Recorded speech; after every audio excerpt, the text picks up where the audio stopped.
Vamos lá. Opa.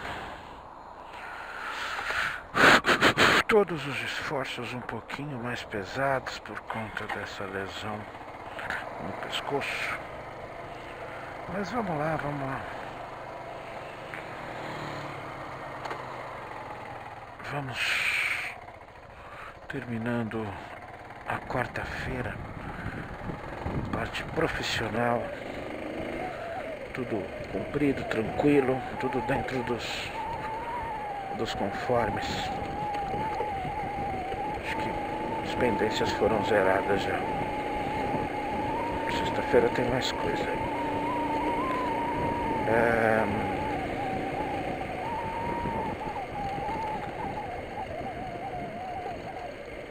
O dia foi de muito desconforto com esse pescoço. Por incrível que pareça, o lugar que o pescoço me dói menos é na moto. Eu já sou naturalmente apaixonado por motos e pela minha moto especificamente, né? Mas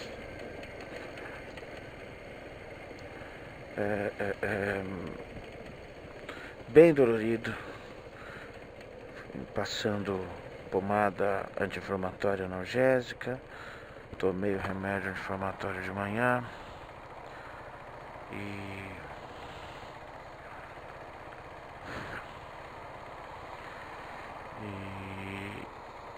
o remédio alivia um pouco, mas na verdade eu acho que muito mais do que o próprio remédio é o ato de massagear o músculo.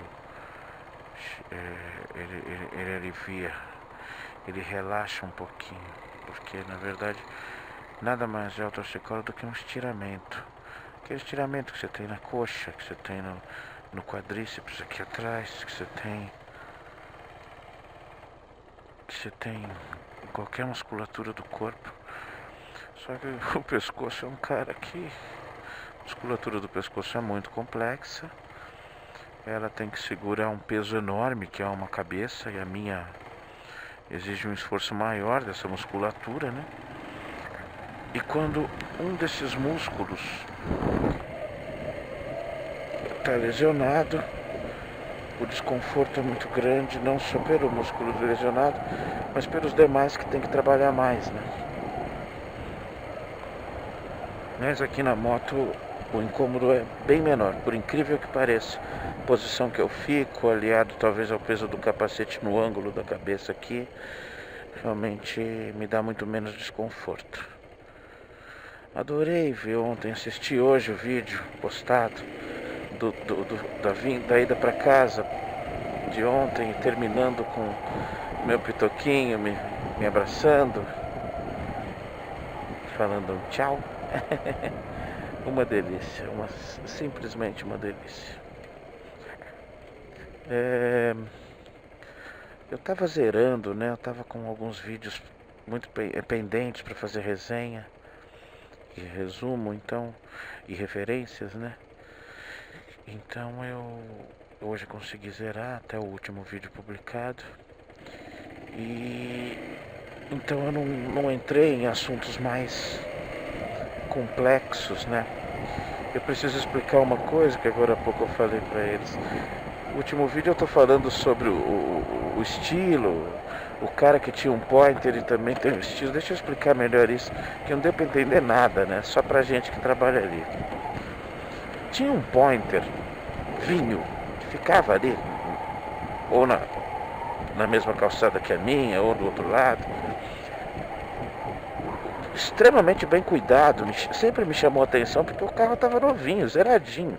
Um pointer, né? Um carro raro assim e tal. E eu, por ter um pointer, também me chamou a atenção antes de qualquer coisa. Só que tem um problema, ele é cheio de adesivos bem... como é que eu posso? Não dá pra poupar o cara, né? Adesivos bem idiotas, assim. Ele tá escrito assim, Moreno Dengoso, num dos frisos, tá escrito, sei lá, esse tipo de coisa. Aí ficou muito claro, né, o pointer do Moreno Dengoso, né. Beleza, e esse pointer fazia um tempo que eu não via.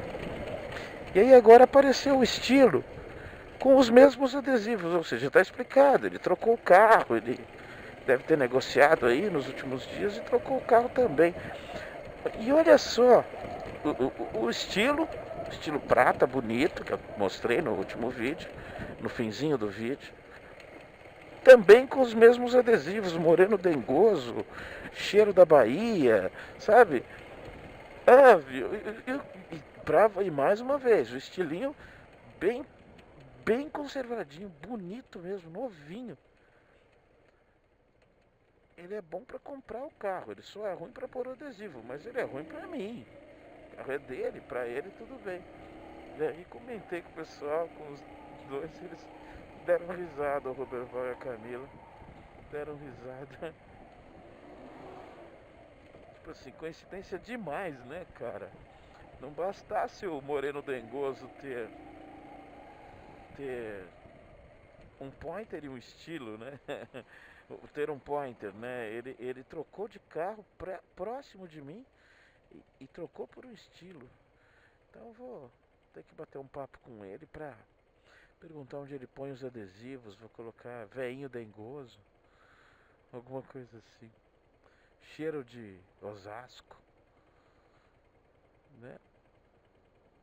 Pra gente continuar compactuando mais pontos em comum entre a gente.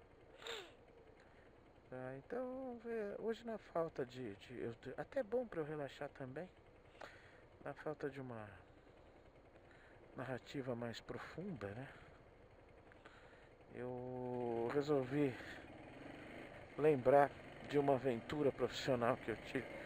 Foi mais uma aventura profissional mesmo, que foi trabalhar com o Fabrício, né?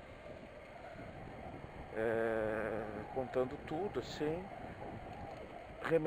relembrando alguns pontos. Fabrício, o cara que eu encontrei, que eu conheci na Editora Globo. Eu pus um anúncio que eu queria vender o meu golzinho que estava financiado, queria transferir a dívida e tal. Ele me procurou, a gente bateu papo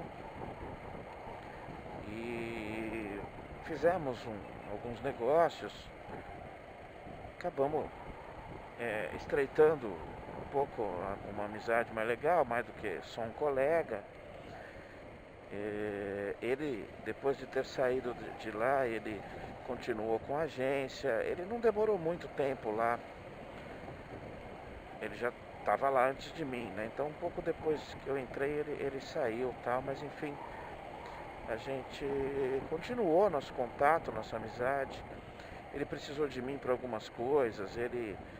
Uma época ele mexeu só com carro. Ele vendeu, ele entregou a agência. Ele saiu da sociedade da agência e trabalhou só com carro, só de pegar carro batido, carro zoado na documentação e arrumar rolo, né, para ganhar dinheiro.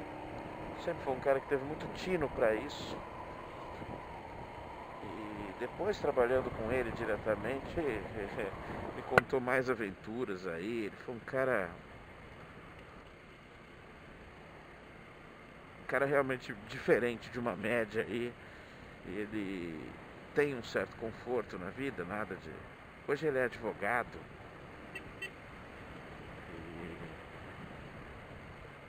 Enfim, não estou aqui. O vídeo não é para contar a história do Fabrício, é para contar a nossa aventura, né? Quando eu trabalhei com ele, as nossas aventuras. E com mais detalhes, né? E a gente continuou com contato.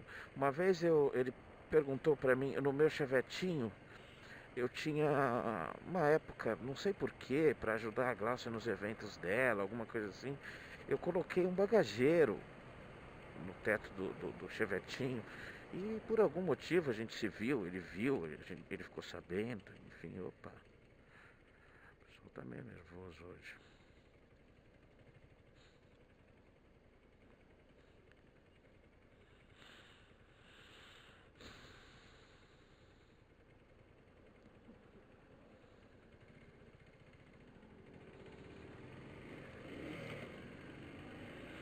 O cara fica olhando, não fala um oi ou nada. Estranho, né? Enfim. Deixa eu passar isso aqui para continuar a conversa depois. Não é aí, né, meninos? Vocês estão na pista de bicicleta. O que temos aqui? Uma excursão, provavelmente.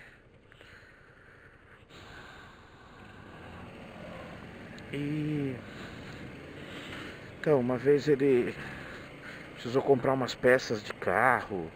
E o bagageiro em cima do chevetinho ajudava, era só amarrar as coisas lá. Ele precisava comprar bastante coisa. Ele tinha acho que um Palio quase zero, mas comprou batido e precisou comprar capô, portas, uma porrada de peça, e a gente usou. Não uma vez, mais de uma. Me ajudou, na época que eu estava desempregado, ele pedia para eu fazer isso para ele, a gente pegava um sábado e ia atrás das peças, tudo.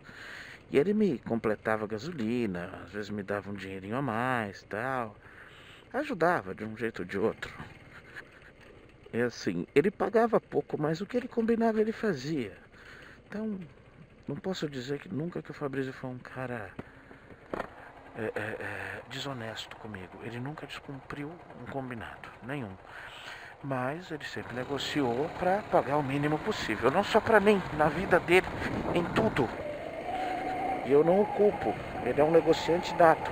Na minha opinião, o Fabrício é o melhor negociante que eu já vi.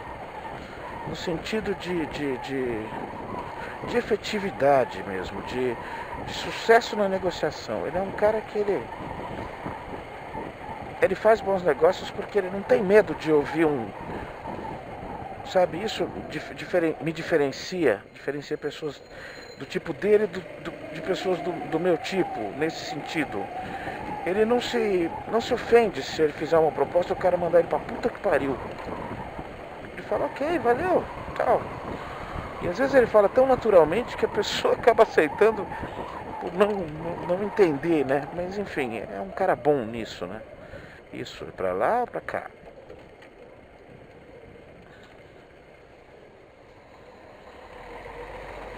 Passar logo, senão esse busão vai fechar eu aqui.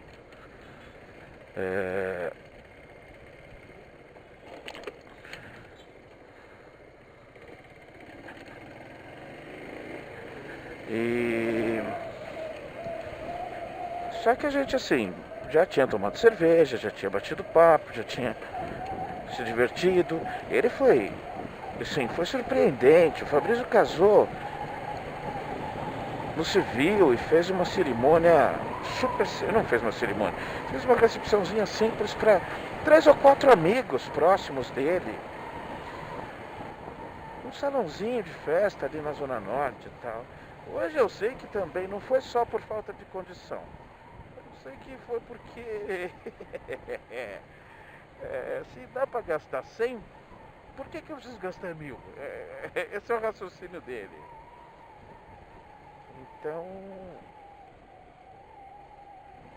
Então, assim, mas eu me senti lisonjeado,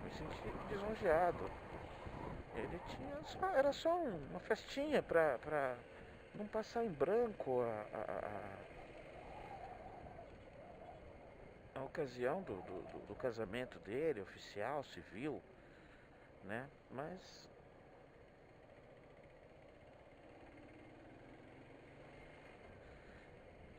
enfim, a gente manteve assim, esse contato, ficava às vezes uns meses sem se falar, mas aí, ó, o bonitão. O bonitão. Não é, a culpa não é dele, cara. A culpa é você ter esses retrovisores ridículozinhos.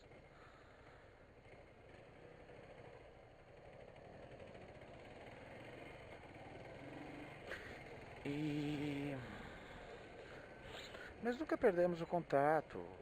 Enfim. Me ligava, ele tentou de tudo. Ele montou uma empresa de concorrência da Car System. E tentou me vender. Mas enfim, ele fez de tudo. Assim, o Fabrício nunca tinha um só projeto na cabeça ou um só projeto em execução. Sempre foi mais de um. E ele foi pra cima. É assim, uma coisa. E a maior qualidade dele, não é só o poder de negociação, mas a maior qualidade dele é não se abater e não deixar de trabalhar. Não tem medo de trabalhar em nada. E vai e faz. Se adapta rápido, reclama pouco e vai embora. Tá acabando sendo mais um vídeo sobre o Fabrício do que sobre o que a gente trabalhou junto, né? Na verdade eu estou fazendo um compilado do que eu aprendi sobre ele, trabalhando com ele também. Então passou um tempo tal, eu na minha área, ele na dele. E aí eu fiz aquele, depois que eu me mudei aqui para Osasco, eu fiz aquele temporário de 6 meses na Rossi. Depois que eu saí de lá, assim, coincidência ou não, né? Ele não sei se ficou sabendo, eu já tinha Facebook, né? Não tinha Facebook, eu não usava Facebook na época ainda. Ainda era relativamente novo, tinha pouco tempo de uso, mas já tinha muita gente. O Orkut já estava praticamente extinto, né? Então, um dia eu fui até tomar um café ou almoçar com meu amigo Jailson, lá no centro, alguns dias depois de ter acabado o meu contrato com a Rossi. E ele me ligou no celular. E aí, cara, você tá fazendo alguma coisa? Eu falei, não, faz alguns dias que acabou meu contrato eu tava fazendo temporário aqui com a Rossi. Tô procurando. Tá, enquanto você procura, você não quer trabalhar comigo? Do que? Ele peça de carro, autopeças. Perguntei mais uma ou duas coisas, falou, faz o seguinte, vem aqui, vamos bater papo, vamos conversar.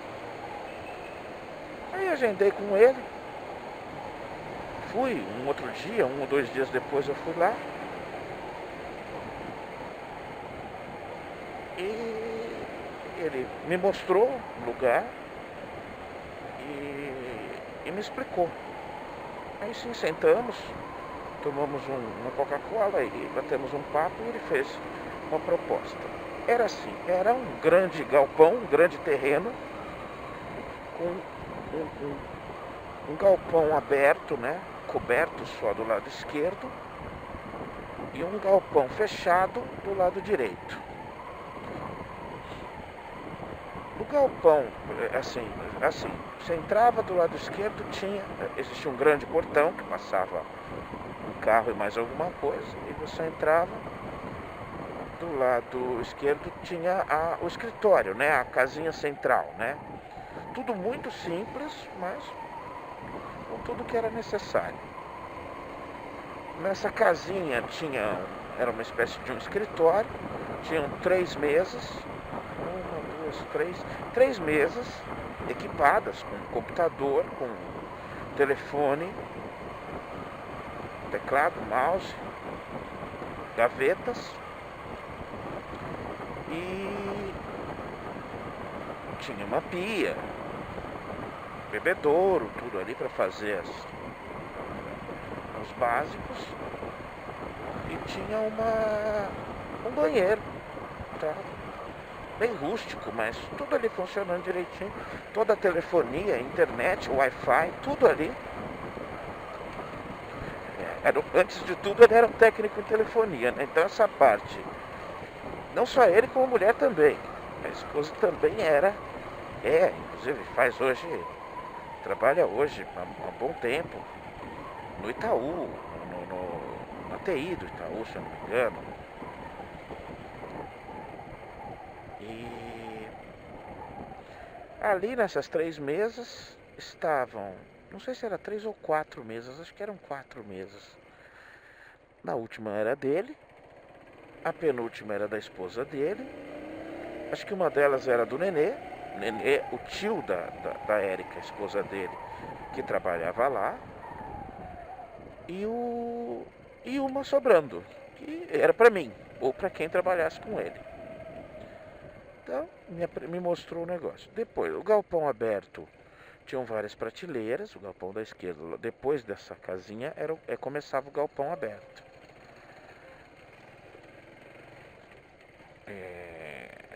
tinham prateleiras com várias peças, com câmbios, com blocos, com cabeçotes, com motores, com bastante coisa desse tipo.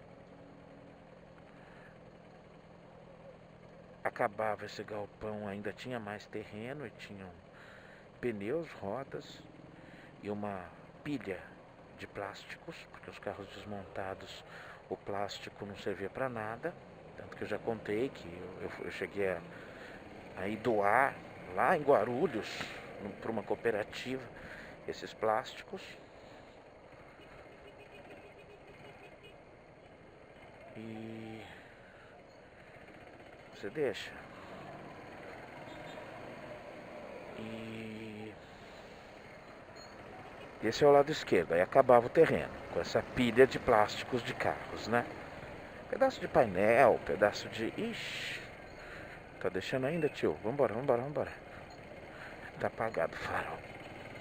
Mais um farol apagado na cidade de São Paulo. Já são quase 8 meses de governo e a culpa continua sendo da gestão anterior. Provavelmente eu tô pegando no pé do encebadinho. Ninguém chama ele de encebadinho, eu vou ficar chamando. Não dá pra eu suportar esse tipo e é puro preconceito meu. Tá tudo certo. E aí, motoca? A gente vai, não vai? Como funciona a vida aí? Você tem uma motoca verdadeira, mas você não é bom de corredor, só pra variar. Do lado direito você tinha uma entradinha individual, um portão individual. Depois dele mais um cômodozinho ali, que era meio que um quartinho de mais algumas coisinhas. Tudo pessoal ali. Tinha nós. Vamos, gente, vamos pra direita. Sai daí, sai de trás dessa ambulância.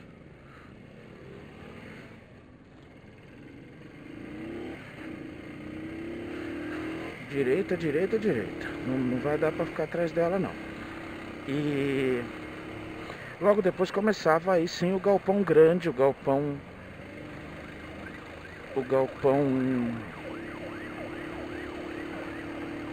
fechado.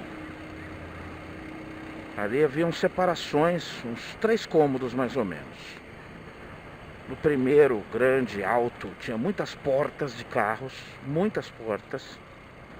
No segundo, haviam partes elétricas e eletrônicas de carro. Eram chaves de seta e eram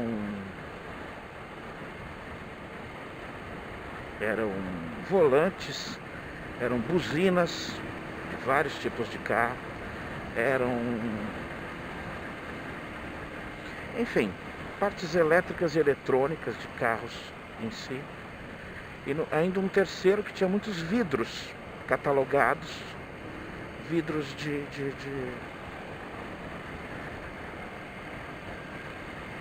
carros também. E havia alguns carros no pátio, semi-desmontados, alguns inteiros, enfim. Ele me explicou como funcionava, o que era, o que ele fazia. Ele era um desmanche, procurava... o ponto-chave dele era Renault, e mais ainda era Renault Scenic 1.8 16 válvulas. Era assim, ele comprava esses carros no leilão, e como eu já te falei, lembra que eu te falei num vídeo anterior aí, que se você puder, não compre o motor Renault 16 válvulas 1.8. E o Fabrício vai dizer para você, compre, ou na época diria, compre o motor Renault 1.8 16 válvulas. Nossa. Avião.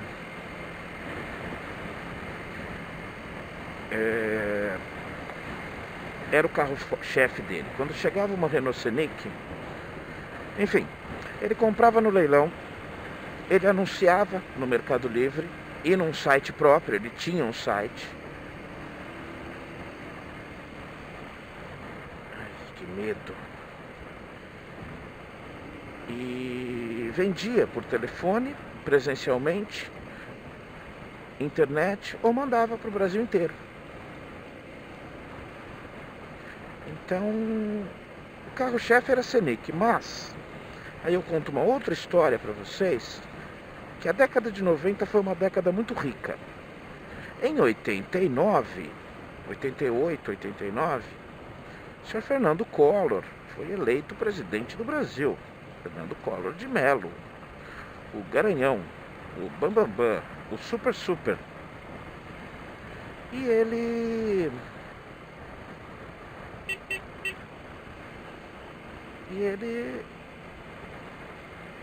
fez uma coisa que, se ele não fizesse, outro teria que fazer. Talvez o Lula não fizesse naquela época, mas ainda bem Lula não foi eleito naquela época. As ideias de moratória e dívida externa e política de mercado do Lula eram aterrorizantes. Hoje nós sabemos, na época não. Na época eu tinha 19 anos, então eu achava que tudo que ele falava era certo. Peço desculpas a todos por isso. E a abertura de mercado fez com que a indústria automobilística desse um salto. Mas um salto bom por um lado, porque colocou os nossos carros em condição mais compatível, ou seja, aumentou alguns itens de nossos carros que eram carroças mesmo. Nossos melhores carros eram o Monzinha, da década de 80, era o Del Rey, era o Passat Pointer. Eram esses carros, os melhores carros que o Brasil produzia, que as indústrias automobilísticas instaladas no Brasil produziam. Olha que céu, que sol mais lindo. Eu acho que não sai aqui. Aqui sai aquela bolona preta, né?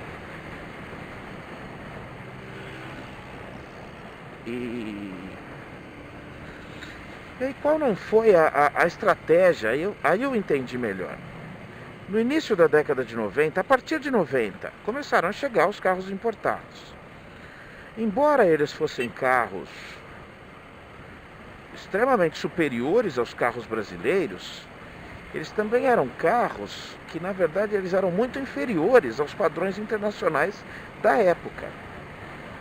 Veio para o Brasil Hyundai, veio para o Brasil Subaru, veio para o Brasil Peugeot e mais alguns, Daihatsu. Enfim, todos esses carros que chegaram no início da década de 90, eles eram um poço de problema, porque eles eram a desova dos carros lá de fora. Já não vendia mais, dava muito problema, um monte, problemas eletrônicos, problemas de padrões, e eles vieram para o Brasil. Você pegava o carro zerinho, tranquilo, carrinho zeradão, carrinho tranquilo. Só que em 2011, quem ainda tinha esses carros baratearam, claro, pelos problemas que apresentaram, mas quem ainda tinha esses carros sofria muito, porque não achava mais peças, as concessionárias já não tinham mais nada disso. O padrão dos carros já brasileiros ou nacionalizados era outro já. Então muita gente que tinha Suzukis, vou falar carros que vocês nem sabem que existiram. Suzuki Baleno, era um carrinho, parecia um Chevette Marajó, uma perua Chevette, uma berlininha, mas era automático. O câmbio dele, para você ter uma ideia, era o mesmo do Suzuki Vitara, esse novinho de agora.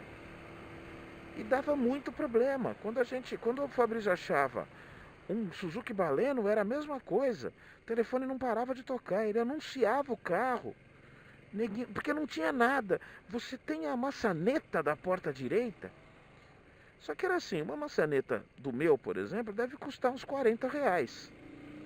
Uma desse carro com essa raridade custava 120. Se ele não quisesse, um outro logo depois dele compraria. Então a grande jogada do Fabrício foi abrir esse desmanche, foi montar esse desmanche com esse conceito. O conceito de carro importado do início da década de 90. Citroën A suspensão do Citroën era a coisa mais maluca do mundo. Era uma suspensão hidráulica. Umas bolas que circulavam, 4 bolas em cada lado do carro, que circulava o óleo ali dentro. O carro, quando funcionou, era maravilhoso, mas quando ele quebrou a primeira vez, minha nossa, quando chegava um Citroën desses, um monstrão desse tamanho aqui do Civic, esse neguinho pegava louco. Você tem a suspensão, você tem as bolas hidráulicas. Os caras estavam doidões pelo negócio. Então, ele me explicou que era isso. Essa era a jogada, essa era a diferenciação.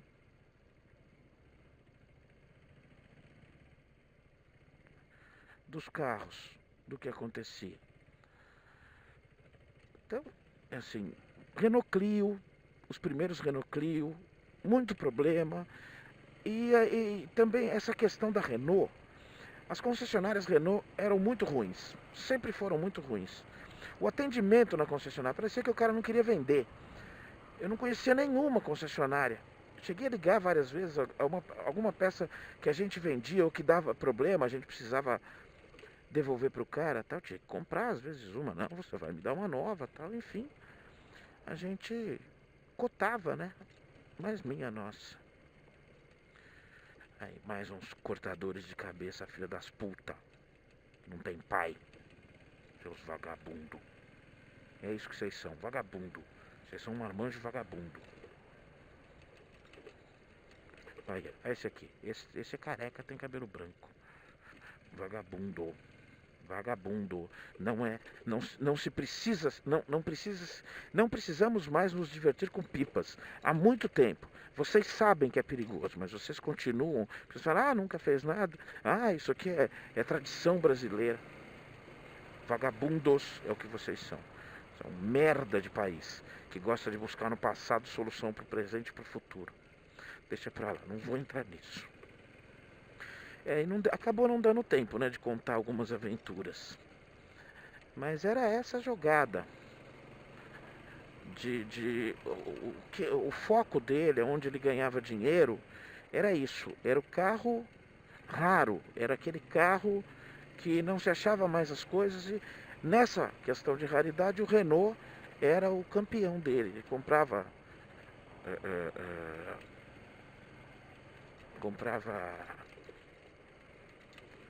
Renault Clio, comprava Scenic, comprava muita coisa. Eu tenho a impressão que ele ainda tem peças desses carros. E ele me convidou, só para terminar, ele me convidou para ser vendedor. Ele ia me apoiar, me ensinar, me mostrar. Eu entendia muito pouco de carro. E ia me dar um percentual das vendas. Até lembro disso, 7%. Ele me pagaria semanalmente. Toda sexta-feira ele me pagaria um X do almoço e mais um X de condução. Era coisa de uns 200 pau por semana. E mais 7% das vendas que ele tivesse recebido. Não bastava eu vender. Tinha que ter recebido. E a proposta era boa. Era uma ideia. E era uma ideia provisória. Era uma coisa de que eu estava sem nada. Ajudaria, né? Eu tinha uma CBR 450 para sustentar, né? E assim eu comecei. Mais ou menos entre abril.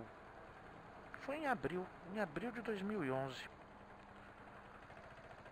que eu comecei a trabalhar com ele. Eu acho que eu fui até fevereiro ou janeiro de 2012. Foi isso mesmo.